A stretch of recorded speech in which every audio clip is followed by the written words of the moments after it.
Okay, it's good. Okay, want to hear a speech? Cool. Okay, so this is a speech I wrote for English class. And so just pretend you're in English class, just chilling, listening to speeches. Okay. I shall begin. I would like to ask you a question. How many of you would rather be doing something else right now? Yeah, come on, be honest, be honest. How about this? How many of you enjoy being at school? Not being with your friends, not hanging out at lunch, but simply school. Simply sitting in a classroom listening to a teacher. Any hands? No? Not many? If this isn't concerning, neither is global warming. Good morning. My name is Catherine, and today I'm going to be talking about education. The basic definition for education is 1. The process of educating, teaching.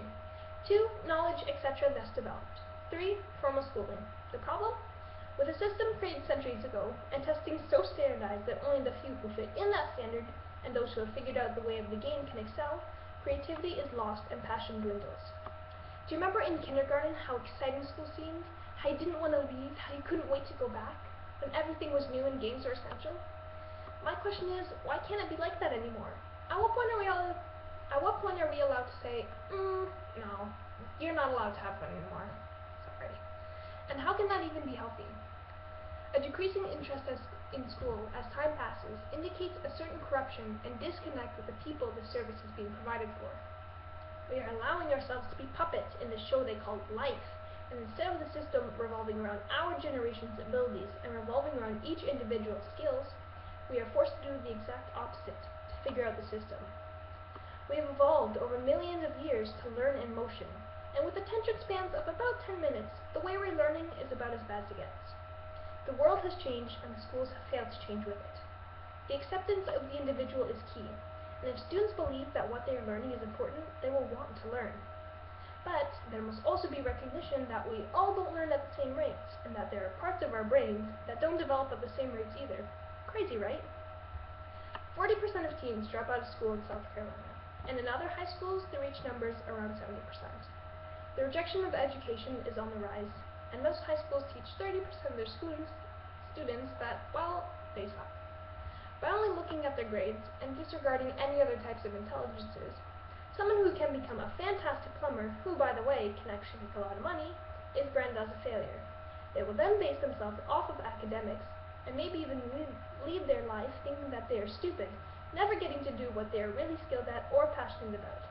And can we take a moment to appreciate that we have these wonderful things called USB sticks, which can hold much more information that we are forced to memorize and spit out, only then to be criticized by our lack of creativity as a result of this illness which has induced an awful regurgitation of information.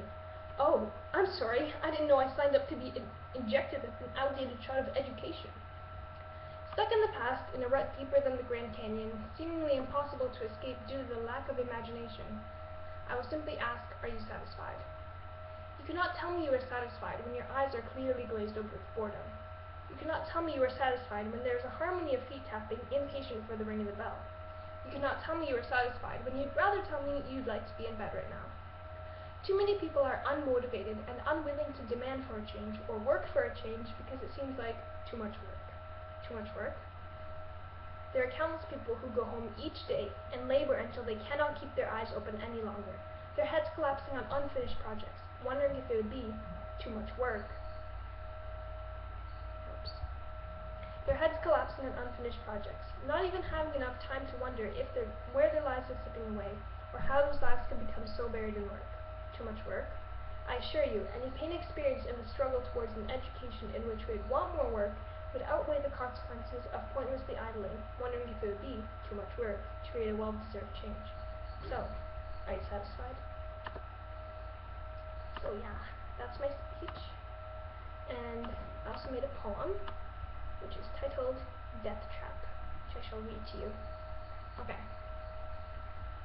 Walking through the forest, I can only wonder which step will be my last, and how I allowed myself to end up here. I hear the cries of the birds overhead, and wonder if they are warning me, or simply carrying a multitude of incomprehensible conversations.